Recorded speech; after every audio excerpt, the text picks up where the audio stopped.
साथियों, आप सबके आशीर्वाद से मुझ जैसे अत्यंत सामान्य व्यक्ति को, जिसका कोई पारिवारिक या राजनीतिक बैकग्राउंड नहीं था, जिसके पास जातिवादी राजनीति का कोई आधार नहीं था, ऐसे मुझ जैसे एक सामान्य व्यक्ति को आपने आशीर्वाद देकर गुजरात की सेवा का मौका 2001 में दिया था।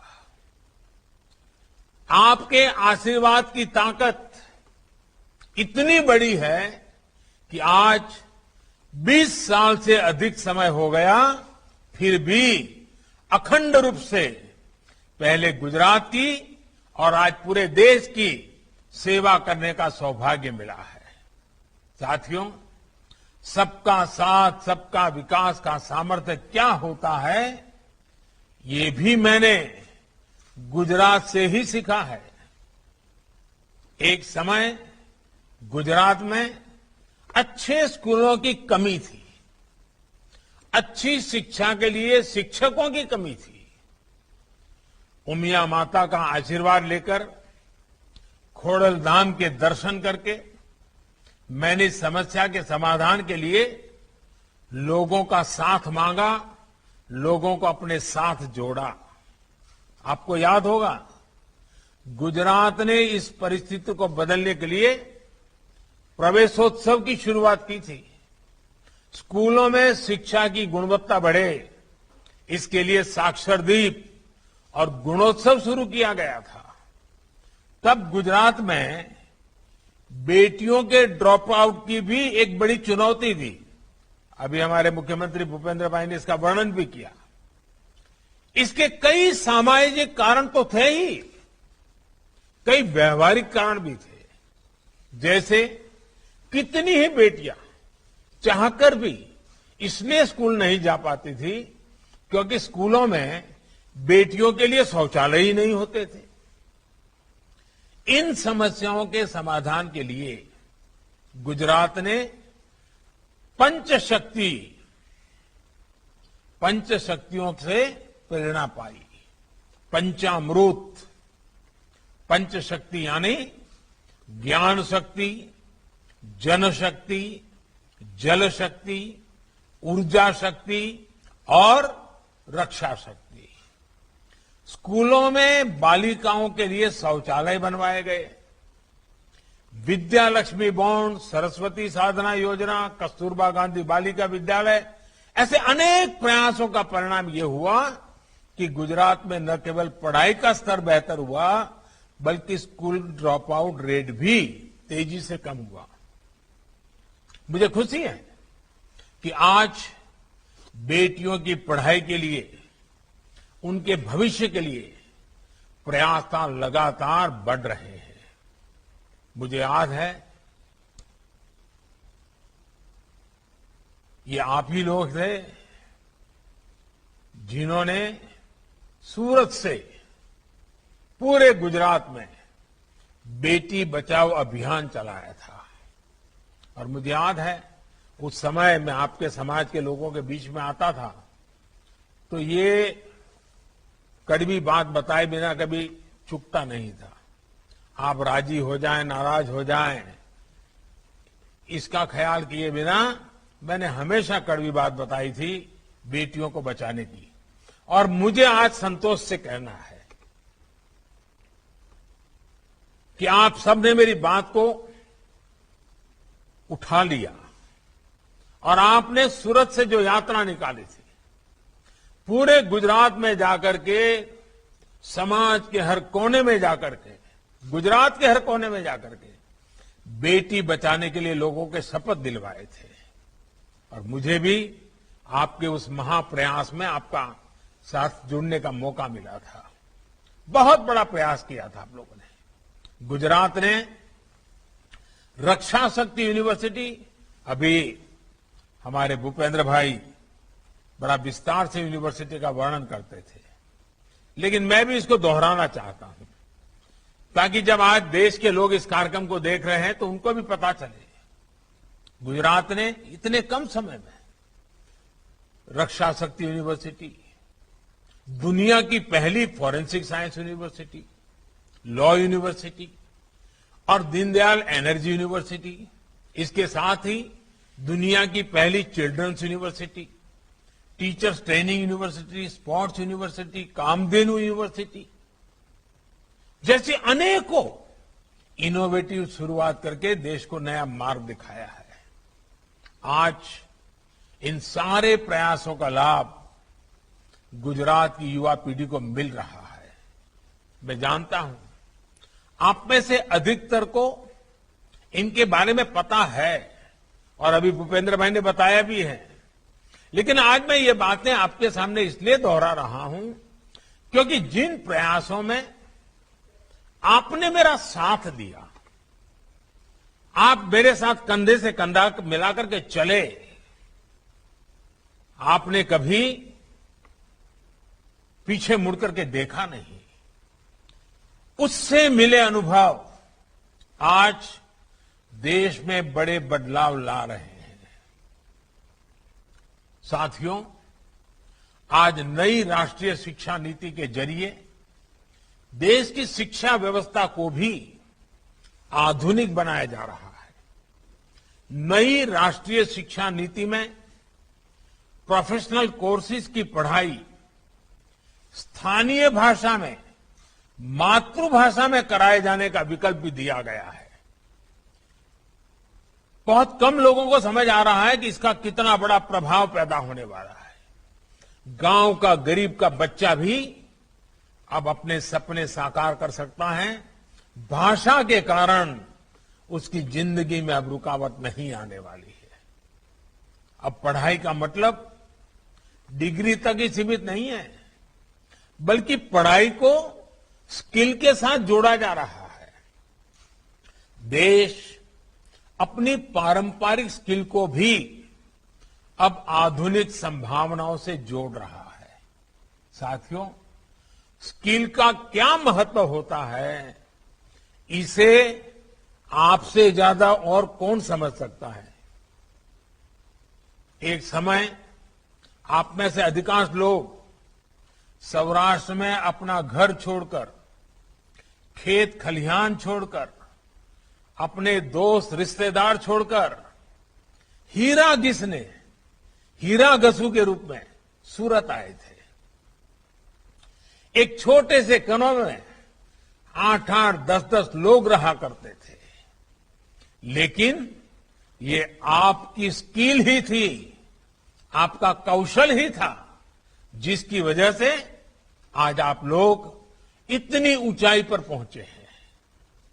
और पांडुरंग शास्त्री जी ने तो आपके लिए कहा था, रत्न कलाकार कहा था।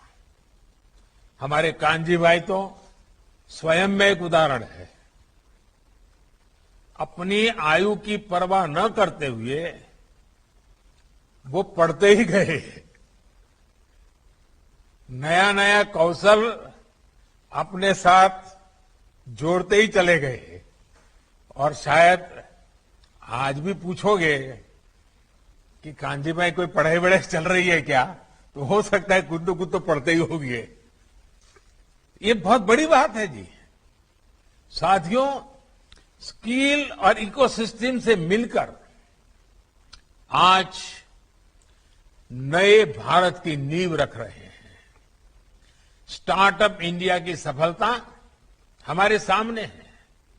आज भारत के स्टार्टअप्स पूरी दुनिया में पहचान बना रहे हैं। हमारे यूनिकॉर्न्स की संख्या अब रिकॉर्ड बना रही है। कोरोना के कठिन समय के बाद हमारी अर्थव्यवस्था ने जितनी तेजी से वापसी की है, उससे पूरा विश्व भारत को लेकर आशा से भरा हुआ है।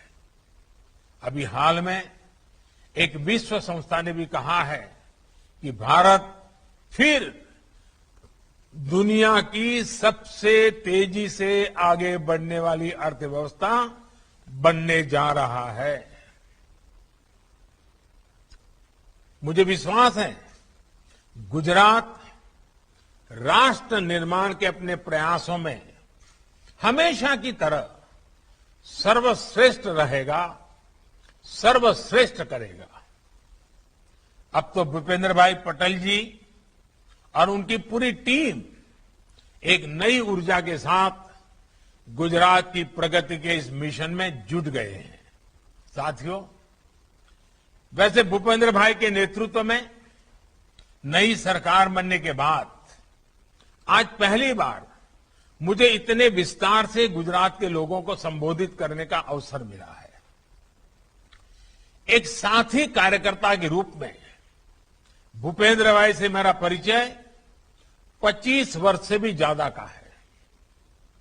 ये हम सभी के लिए बहुत गौरव की बात है कि भूपेंद्र भाई एक ऐसे मुख्यमंत्री हैं जो टेक्नोलॉजी के भी जानकार हैं और जमीन से भी उतना ही जुड़े हुए हैं।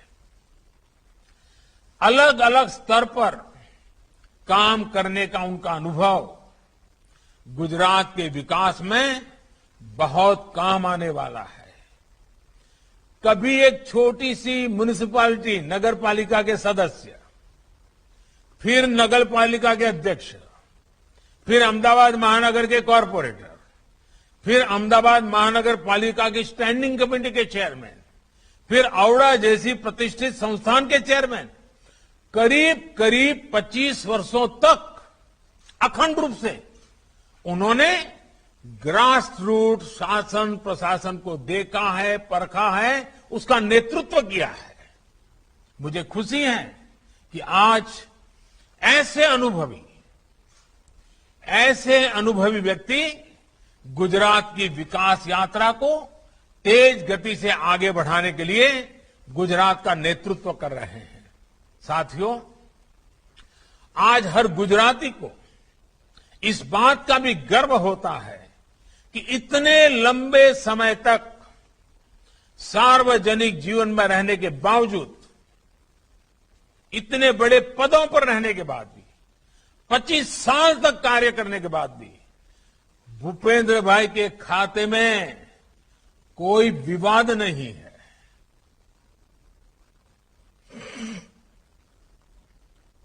भूपेंद्र भाई बहुत ही कम बोलते हैं, लेकिन कार्य में कभी कोई कमी नहीं आने देते। एक साइलेंस वर्कर की तरह, एक मूक सेवक की तरह काम करना उनकी कार्यशैली का हिस्सा है।